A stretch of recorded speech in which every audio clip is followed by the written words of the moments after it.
اعوذ باللہ من الشیطان الرجیم، بسم اللہ الرحمن الرحیم۔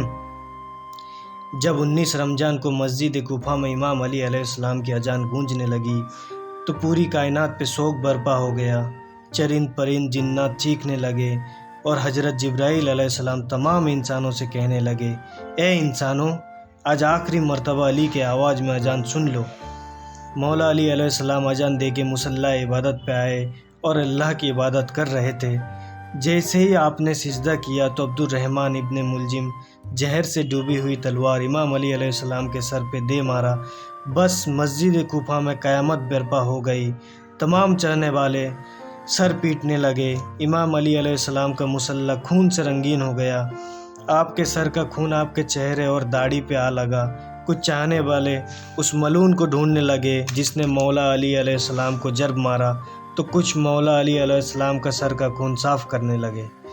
اتنے دیر میں مولا علی علیہ السلام نے فرمایا، اے حسن، یہ نماز فجر کا وقت ہے، پہلے نماز مکمل کرواؤ، اس کے بعد مجھے دیکھنا۔ امام حسن علیہ السلام نے نماز پڑھائی اور مسجد میں موجود تمام مسلمانوں نے نماز پڑھی۔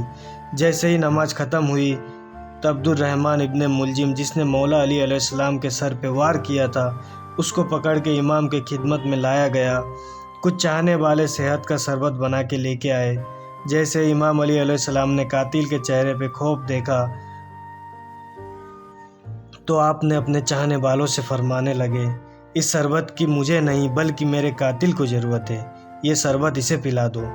اور دیکھو، اس نے مجھ پر ایک وار کیا ہے، اس پر بھی ایک ہی وار کرنا، اور اگر یہ زندہ بچ جائے تو اسے آزاد کر دینا۔ دیکھو، اگر یہ اس وار سے مر جائے تو اس کے جسم کے اعضاء نہ کاٹنا، کیونکہ میں نے اللہ کے رسول سے سنا کہ اللہ کے نزدیک سب سے بدترین انسان وہ ہے جو مرے ہوئے انسان کے جسم کو کاٹتا ہے۔ بس آپ نے یہ فرمانے لگے اور تمام چاہنے والے آپ کے عدل و انصاف کو دیکھ کے رونے لگے۔ پھر آپ فرماتے ہیں، حسن، حسین، عباس، چلو مجھے اپنے گھر لے کے چلو۔ آپ اپنے بیٹوں کے سہارے سے جیسے ہی گھر کے قریب پہنچتے ہیں تو فرماتے ہیں، عباس، سب چاہنے والوں کو کہو واپس اپنے گھر چلے جائے۔ تو کسی نے عرض کیا، یا امیر المومنین، یہ سب آپ کے چاہنے والے ہیں، اس حالت میں آپ کو کیسے چھوڑ کے چلے جائے؟ امام علی علیہ السلام نے فرمایا، کیونکہ میرے ضربت کی خبر مجھ سے پہلے میرے گھر پر پہنچ چکی ہے اور میری بیٹیاں زور زور سے رو رہی ہے۔ میں نہیں چاہتا میری بیٹیوں کی آواز میرے چاہنے والوں کے کانوں تک پہنچے۔ بس تمام چاہنے والے وہیں رک گئے اور امام علی علیہ السلام گھر واپس آئے۔ گھر تشریف لاتے ہیں، تمام بیویاں روتی ہے، امام علی علیہ السلام کو دیکھ کے فریاد بلند کرتی ہے، اور امام علی علیہ السلام سب کو دلاسا دیتے ہیں، مجھ سے میرے بھائی اللہ کے رسول حضرت محمد مصطفیٰ صلی اللہ علیہ وسلم پہلے ہی فرما چکے تھے، یا علی، میری امت تجھے رمضان کے مہینے میں مسجد میں ضرب مارے گی اور تیرے سر کا خون سے تیری داڑھی سرخ ہو جائے گی۔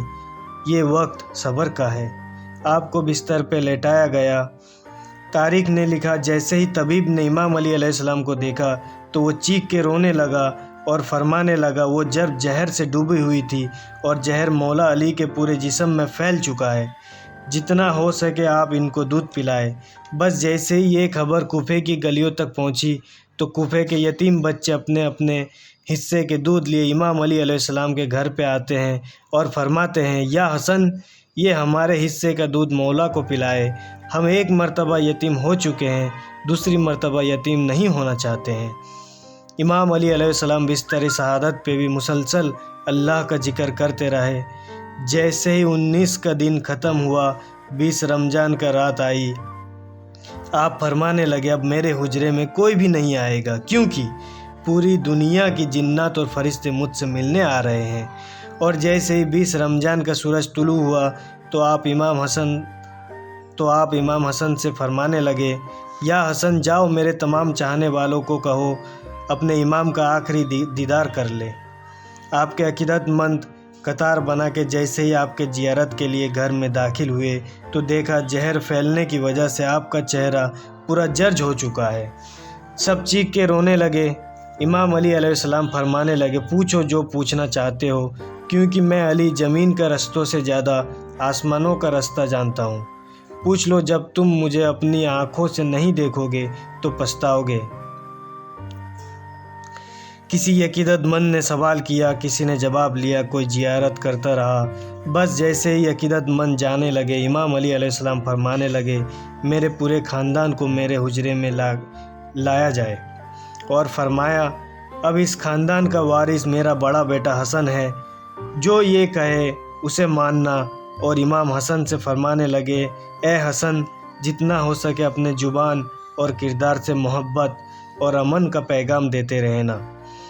کوشش کرنا مسلمان کا دشمن نہ بنے اور تقوی سے دور نہ ہونا۔ اگر دنیا تمہاری قریب آئے تب بھی اسے دل نہ لگانا۔ دنیا کی چیز نہ ملنے پر بھی کبھی افسوس نہ کرنا۔ ہمیشہ حق بات کہنا، مظلوم کی مدد کرتے رہنا۔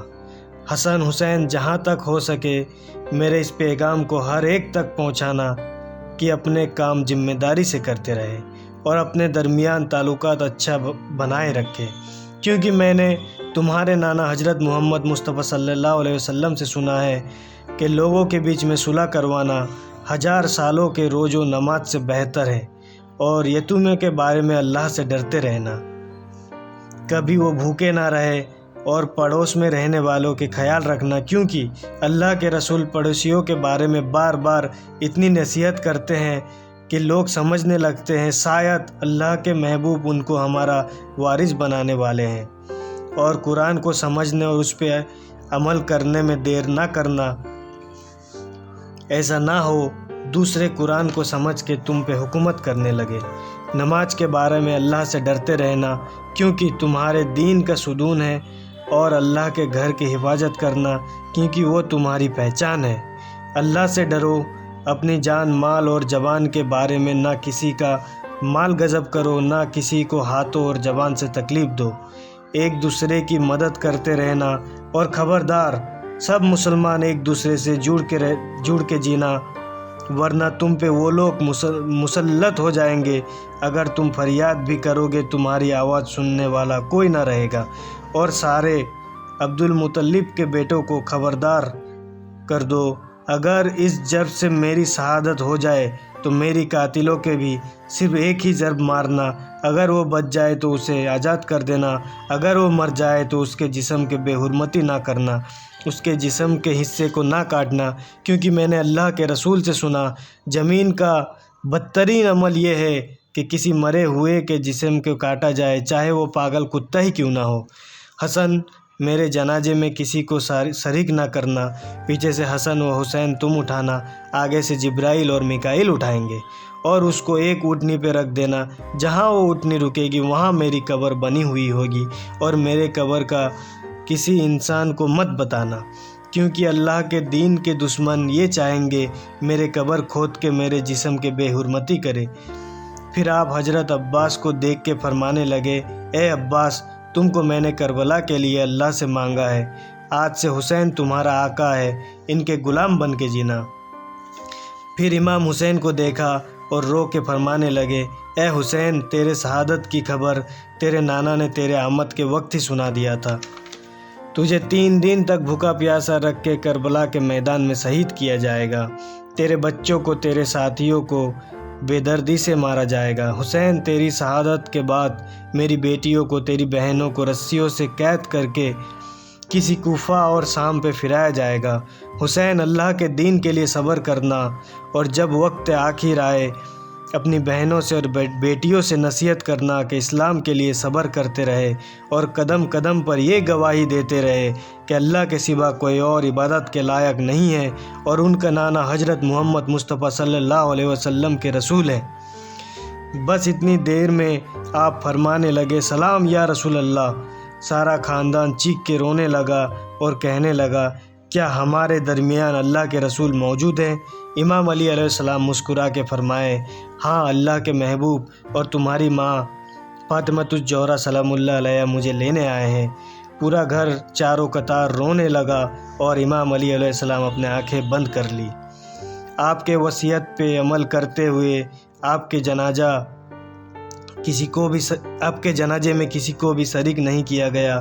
پیچھے سے حسن اور حسین نے اٹھایا، اور آگے سے وہ جنازہ خود بخود اٹھنے لگا، اور ایک نورانی اونٹ ظاہر ہوئی